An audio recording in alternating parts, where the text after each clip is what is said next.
Hello dear student, welcome. तो अभी हम डिस्कस कर रहे हैं इकोनॉमिक का पेपर, ठीक है, जो 2025 का आने वाला है। अभी कैसा है ना, प्लेलिस्ट भी बना के डाल दिया है, पेपर पैटर्न भी डिस्कस करेंगे, एग्जाम के पहले लाइव भी आएंगे। चलो स्टार्ट करते हैं। तो सबसे पहला है क्वेश्चन नंबर 1 में, ए में 4 मतलब ऑब्जेक्टिव्स आएंगे। चूज द करेक्ट ऑप्शंस, ठीक है। तो branches of economic that deals with allocation of resources is known as micro economic, ठीक है। पहले का आंसर है माइक्रो इकोनॉमिक।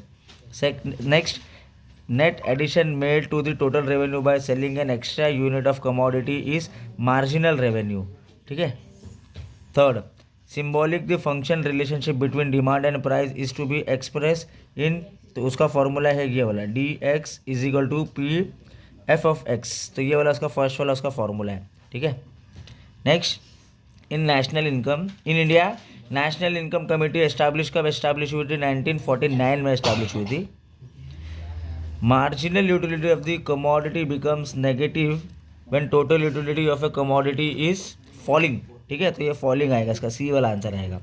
तो ऐसे अपन ने ऑब्जेक्टिव डिस्कस किए जो अपने को इकोनॉमिक्स में आने वाला है। उसके बाद नेक्स्ट ऑड वन आउट है। ऑड वन आउट भी अपन देख लेते हैं बच्चे लोग अच्छे से।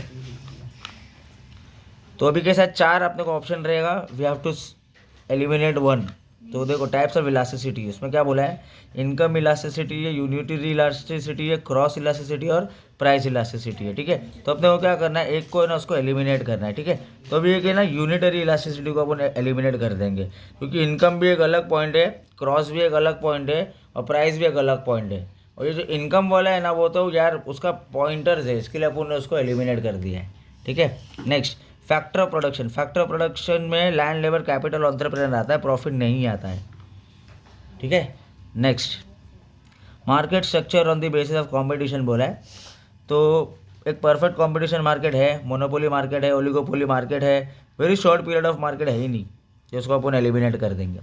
Types of bank account, saving account है, डीमैट अलग है भाई, यही डेंजर लग रहा है। रिकरिंग अकाउंट है, करंट अकाउंट है, फिक्स डिपॉजिट है, सब है, सेविंग भी है, खाली डीमैट अकाउंट नहीं है, तो वो ऑड वन आउट हो जाएगा।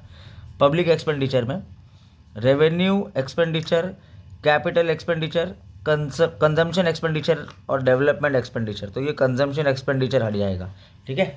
तो ऐसा अपन ने क्या किया, ऑड वन आउट किया अपन ने, ठीक है। उसके बाद एक इकोनॉमिक टर्म है, तो इकोनॉमिक टर्म अपन देख लेते क्या है।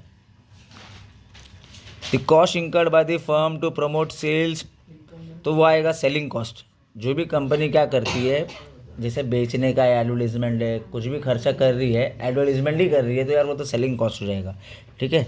Next, the tax which is paid by the tax payer on income and property, उसको बोलेंगे डायरेक्ट टैक्स। क्या बोलेंगे उसको? अपन ने 2 आंसर पढ़ा था, डायरेक्ट टैक्स और एक इनडायरेक्ट टैक्स, ठीक है। The capacity of commodity to satisfy human want, उसको यूटिलिटी बोलेंगे। क्या है वो? Utility. Next, wear and tear of capital assets due to their use in the process of production, तो वो है डेप्रिसिएशन। डेप्रिसिएशन ही तो होता है वेट एंड एसेट, मतलब फिक्स एसेट में सब तुम जिसको माइनस करते हैं या जो वैल्यू डेप्रिशिएट होती है उसको अपन डेप्रिसिएशन बोलते हैं। A desire which is back by willingness to purchase and ability to pay, वो डिमांड है ना। तो लॉ ऑफ डिमांड का भी एक आंसर है, उसका लॉ भी है। नेक्स्ट, कंप्लीट द कोरिलेशन है, तो अभी अपन कोरिलेशन डिस्कस करते हैं। देखो पहला जो आंसर गिवन है ना बच्चे लोग कोरिलेशन में, उसको देखने का कि T and coffee substitute goods है, टी एंड कॉफ़ी सब्स्टिट्यूट है, तो पेन और इंक कॉम्प्लीमेंट्री गुड्स है, समझे क्या? तो जो आंसर गिवन रहता है ना, उसके हिसाब से भी पहले चलने का, तो क्या थोड़ा सा आइडिया आ जाता है कि टी कॉफ़ी है, दिख रहा है मुझे सब्स्टिट्यूटेड, तो यार फिर पेन और इंक ये तो कॉम्प्लीमेंट्री हो गया।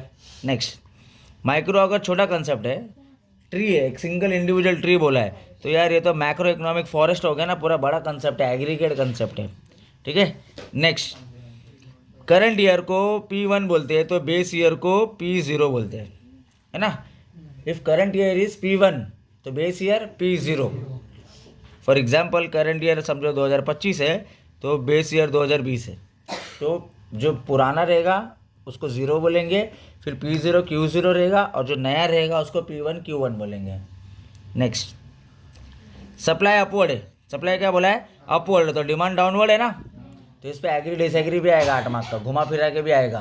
तो अपन जो अभी 1 मार्क्स का इधर सीख रहे हैं ना, हो सकता है वो लॉन्ग आंसर में भी अपने को काम में आए, ठीक है।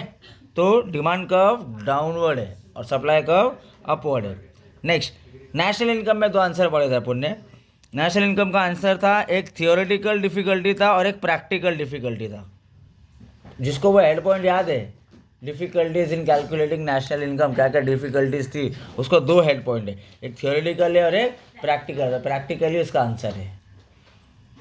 समझ में आया? तो बच्चे लोग ऐसा ऑब्जेक्टिव आपको इकोनॉमिक में एग्जाम में आएगा। बाकी भी अपन आंसर सब डिस्कस करेंगे, पेपर पैटर्न डिस्कस करेंगे। लाइव आ जाना आप लोग, ठीक है। Thank you so much, all the best.